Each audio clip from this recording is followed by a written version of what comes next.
Before you leave your sewers, make sure you check your chucks. Here's your look at the brand new Playmates toys. Teenage Mutant Ninja Turtles, Mutant Mayhem, Michelangelo, the Entertainer.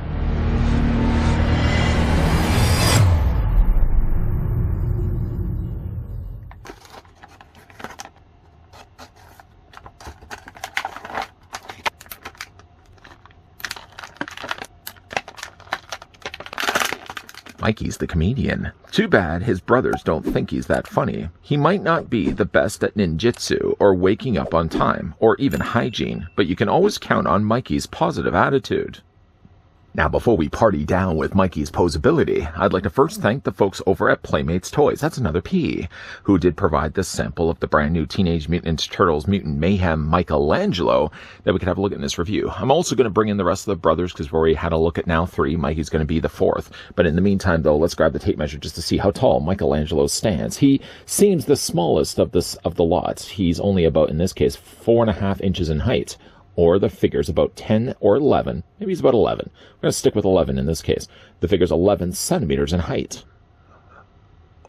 Okay, let's bring in the rest of the Turtle brothers. So here's what Michelangelo looks like with the leader, Leonardo. Here's what the figure looks like also with Donatello, which, to be fair, isn't really giving the proper scale of just how tall these figures are compared to the slightly smaller Michelangelo, because I have to kind of lean the legs forward for Donatello and Leonardo. I don't have to do it, though, as much with Raphael. He's the most recent figure we also had a look at. You know what, let's just free up a little bit of space. Move over Leonardo here for a second. Yeah, again, I like the fact that all the turtles are scaled differently. They all have different colors, and they have all completely different brand new head sculpts as well. Some samesies do make reappearances here with the release of Michelangelo. Like, for example, the figure comes included with a pre-mutated turtle. I keep wanting to look at the shell and think that I'm seeing something different on it that I didn't already see with the other turtle released pre-mutated turtles. Try getting that all out. But it looks to be the case that they're using the exact same mold. The color, of course, is very much different, matching the color scheme of the much larger articulated turtles that they come along with. I'm just going to put these onto my hand for right now so you can kind of see at least all the 4 turtles. Yeah, they are all using the same mold, sure, but they clearly are using a different color of plastic with each of the 4 cases. I still don't know, though, why there's that hole on the bottom of it. If somebody happens to know the answer behind that, please let me know down below in the comments section. It just seems strange to me, unless that was the way that they had to mold the turtle. It's not actually hard, solid plastic. But if I was to maybe shine a light inside of it, maybe the tummy inside of the turtle is completely hollow, and that was maybe the way that they had to mold it. Other than that, it looks a little strange to have a hole there, but you'll never really see it from the top of the turtles. Putting those to the side. When it comes to certainly displaying these as well, I plan to put all the turtles on the shelf, and I'm planning to then put all the color-coordinated turtles, pre-mutated states, all in front of them as well. What I might also display with the turtles is also their weapons rack. Even more regretting the fact that I had to remove the shuriken from Donatello's. Speaking, though, of Donatello's, let's bring in the one that came included with Donatello. You can see that they are sharing the exact same mold color. Although the coloring of the orange, I don't know, seems a little lighter here with Michelangelo's. I think it's probably just more my eyes playing tricks on me. What I found, though, rather ironic about these two is, first of all, Michelangelo comes included with microphone nunchuck. That is pretty cool. I would imagine the reception, he'd have to turn that down every single time he's twirling around those nunchucks, because I know what it's like to get a microphone too close to a speaker, and I would imagine a microphone too close to a microphone would probably cause some seriously loud reception noise. But what I found was rather interesting is not so much just that, but the fact that what I think always is the turtle that likes the pizza the most. Michelangelo happens to get the smallest slice of all the turtles. I don't know if they just think that because he's the smallest turtle, he therefore deserves the smallest slice. And if that's the case, I think that's mean. You could have a small-sized tummy, but just still have the largest appetite. I'm speaking from example. One thing that the figure also does have is a leaking canister of mutagen ooze. It does look like, once again, they've got little handles there on the side, so they could hold them, I suppose, if you did want to remove these all from their plastic trays. He also comes included with some shurikens there to the top that all, again, can be removable. There, I've already mentioned, I'm sure, as well, that there's these pegs on the sides that you can take, like shurikens, for example, and attach them onto the pegs. And then he also does have a chain hook there onto the side as well. Great-looking weapons. I still always probably just, I think I'm just going to likely display it. Although with the case, though, of Michelangelo's, for some reason or another, the stand on the back of the tray doesn't always balance very well. Somewhat ironic to say that because, as well, some of the turtles, most of the turtles, I've had some tough time to get them to stand. Anyways, though, on to the rest of the figure's accessories. Michelangelo, when he's not twirling around links of sausages. The figure usually comes included with nunchuck, a pair of nunchucks in this case, and just to line them up, it seems to be the case, minus a little hair there to the top, that they are identical to one another. My guess is they probably have molded this in orange plastic and then have gone back and painted the chains. The chains aren't sectional, so therefore you can't really remove or pull them apart. You could stretch them just a little bit, but you can't like twirl them around as if they were individually linked. You can take the nunchuck, for example, just take one, and just pry Mikey's fingers away from his palm. While doing this, though, be careful, because the plastic that they use for the hands is fairly soft, and I've already bent his thumb a couple of times trying to do this. But you can take the nunchuck and you put them in both his hands, or what you can also do as well is you can stretch them across. Although with the length of the chain, you really can't get too far of a reach. And then you can actually attach them into both his hands. Just again, like while you're prying them apart, the plastic being as hard as it is, you really can't. I suppose you could probably heat this in hot water, but the chain is very close together. What you can also do too is obviously you can dual wield nunchucks, but what you can also do, like the original vintage toy, spinning around to the back, the figure has located on the back of his shell not as much links, not as much circular rings, as they are like little nunchuck links. You can see there's a little slot here at the top, which is a lot easier than trying to fight this in. It's just a lot easier, obviously, to pry the plastic. Now, you can either fit it from the top, or you can easily also take it from the front and just push it in. Although you may want to just assist it just a little bit, because like these little links tend to fold and buckle in on themselves. But you can take the nunchucks and you can fit them on the back of the figure's body. You can also do that with both the sides. And obviously, like the way that you've designed the link, the chains, you almost want to think that you could attach one here and then flip it across and attach one here and one here. But the overlapping of nunchucks, I don't think that's something that Michelangelo would be able to figure out. So instead, what we'll do is we'll just attach it here to the front. And again, like you just want to pry these, pardon my fingers, you just want to pry these links apart. And then you can successfully, though the harder plastic will fight with you, you can, though, successfully get the nunchucks on the back of the figure's body. It looks, though, obviously, like with the hard plastic being as it is, there's real no natural drape to it. But from the front, it looks good. And for me as well, I'm going to be just displaying the figure as well with the nunchucks in his hands, even though I do appreciate the fact that it is the option available there on the back. So let's just go ahead and remove those for right now, put those to the side, and getting a closer look at Michelangelo. I can tell you right away, and I'm kind of torn as to which one is my personal favorite. I'm bringing in the other one that could be a strong contender for number one. Here's Donatello. Looking at the two, one thing I really like about both the turtles, and it always seems to be the case that I always leave Michelangelo and Donatello for the last. Is that the case? No, usually it's Raphael and Michelangelo, that's right. But I always tend to like the Donatello toys the most. But I feel like in this case, I might even dethrone Donatello and say that Michelangelo is my favorite by far. I do like, first of all, the wider head on this one. He looks, although I would imagine their ages should be almost the same to one another. Michelangelo does definitely look a little more youthful, especially the fact he has the wider face. Not to mention as well, he's a much shorter looking turtle than the rest of the toys. I mean, obviously, just to put him next to Donatello, for example, he only just barely clears the top of Donatello's half shell. So he is a much smaller turtle, and I like that. I do appreciate the fact that all the turtles aren't all just simply using the same mold again, and they're just simply just rinsing and repeating the same tried and true formula of changing out the headband, changing out the elbow pad, the wrist pad, and then of course the knee pads down below there as well. One thing also I wanted to say, though, about the elbow pad is the elbow pad's pretty close in color to what he has for the headband.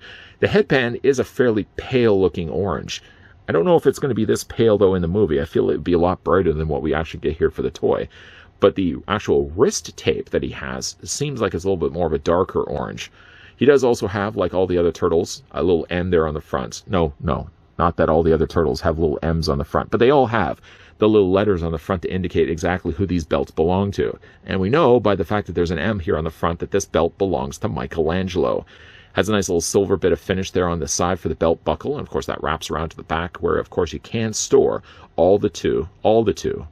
You really shouldn't say all for two, but you can store at least two of the nunchucks on the back of the figure's body. Yeah, all in all, it's a nice looking figure. Still, I have the problems when it comes to the figure getting them to stand. And I think a lot of it has to do with just the fact that the hinges on the legs, you can only go so far on the hinges, and then with the knees, there's kind of limitations what you can get for the knee bends. But I think the biggest culprit is just the fact that the way that the ankles are, the ankles always really want the figures to lean and fall backwards. And a lot of times, you probably have already seen these in this review, the many reviews that I've done of the Mutant Mayhem so far, I always tend to take the turtles. Donatello, I think, is one of the best examples for that. And I always have to kind of lean them forward like this, because with the weight so much on the back of the figure's body, they're very prone to falling backwards. Michelangelo seems okay for right now. Let's hope he doesn't take any tumbles over the rest of this review, what little there is left of it. For the figure's articulation, getting back to the posability here, Michelangelo does have a ball joint like all the brothers before. His head does rotate technically all the way around. You can have a head looking up and looking down, and you can rock it back and forth, but only just by a little bit. He does have pin and hinge joints there for the shoulders. They allow the arms at least to rotate all the way around, even though he's going to be running up against the back of the shell. You can bring the arms out comfortably at 90 degrees. The figure does have a hinge in the elbow that allows as well the forearm to rotate back and forth, and the hands as well rotate all the way around. Now, once again, none of these turtles have any articulation in the waist, any articulation in the side sections of the shells. They are basically just a body, and then, of course, all the limbs then attached onto the side, like shoulders and legs down below. Speaking of legs, though, there's a hinge on the top of the thigh that allows at least the turtles to somewhat sit. So if we do eventually get ourselves vehicles, there's a good likelihood that you may be able to get the turtles to actually sit inside, providing, of course, we do get those vehicles. But if you did want to give them the splits, for example, he doesn't have the means right now just to do that on his own. You have to twist the leg this way in order to get his splits going for Michelangelo. And that's, again, the case for Leonardo, Donatello, and yes, Raphael we looked at before. For the knees, there is a single hinge there for the knee that allows the lower leg to rotate as well. And again, the limitations of just by putting a peg point there for the ankle does cause, I find, some stability issues when it comes time to get these turtles to stand. I can't think of one way to work around that. Again, you can kind of lean the turtles. I'm only going by my own experiences of dealing with these toys. And while I love the look of them, they do have a little bit harder time, to be all honest, of getting to stand. Now, again, to go back to a point I mentioned several times now, this I would imagine be the fourth time saying this, they all have these really interesting hexagonal shapes on the bottoms of their feet, which is, again, a strange shape to not then go with something else.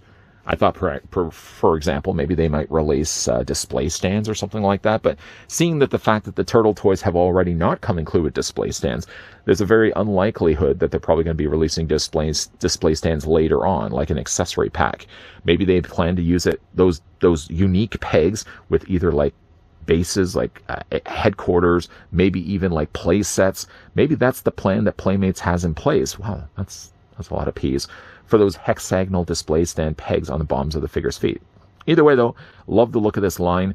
Now to look at this, now finishing up all the 4 reviews of all the Turtle brothers, Leonardo, Donatello, Michelangelo, and Raphael. By far my favorite is Michelangelo, with a very close second, Donatello. What's your favorite turtle? Let me know down below in the comments section. Here in Final Looks, we've got Michelangelo dual-wielding nunchucks. The benefit of actually having both gripping hands on all of the turtle toys is that they have the means to hold both of their weapons, with the exception obviously always being Donatello. He doesn't have 2 versions of the bow staff, but he has at least 2 hands that grip the bow staff if that's the way you want to display the figure. It, of course, then gives you the option as well, with always usually the case, a section on the back of the turtle shells, with of course, the exception of Raphael, where there's always a place you can then store the weapons if you don't plan to have them displayed. I would much rather display them in the hands, honestly, than having them displayed somewhere else on the figure's body. But again, I always appreciate the fact that Playmates does put little touches like that on the figure's bodies. So there is a storage place to store the weapons, whether you decide to display, say, these weapons, or perhaps you want to start pulling apart the weapons tray and you want to use the microphone nunchuck, which I think is such a fun accessory, and maybe have that displayed on the back of Michelangelo's shell instead. Michelangelo is my favorite of the 4 turtles, and the whole while I was doing these reviews, the moment I finished wrapping up the review of Donatello, I didn't think my feelings would have changed as that being my favorite figure, and then sure enough, it didn't change when we looked at Raphael, but it did get changed when we looked at finally Michelangelo here. I like the fact that Michelangelo is also the shortest turtle, and he also is the brightest green. He has a great expression on his face. It does make him a little bit more playful, perhaps, than the rest of the turtles at all. Other than Donatello, all sort of have a grimaced look on his face. Michelangelo looks like he seems to be having the most fun of the batch, and I'm looking forward to putting these guys on the shelf with the rest of the Mutant Mayhem figures as they get released. But what do you guys think? I know I already did say this at the end of the review, but of the 4 figures that we've looked at so far of the Teenage Mutant Ninja Turtles Mutant Mayhem, what would you say, though, is your favorite turtle? weighing your thoughts down below in the comment section. And again, once again, a big thank you to the folks over at Playmates Toys that did provide the sample of the brand new Teenage Mutant Ninja Turtles Mutant Mayhem Michelangelo. Apparently he's the entertainer. If you guys enjoyed this video, why not throw it a like? Why not? If you guys are enjoying the content you guys are seeing, we may be wrapping up things right now for Playmates Turtles, but it's not to say that things for turtle-related reviews aren't still going to be coming your way. The key to making sure that you're not missing out on any turtle-related videos is by hitting that subscribe button down below and by also turning on the bell notification. And of course, as always, guys, thanks for watching. See you guys next time.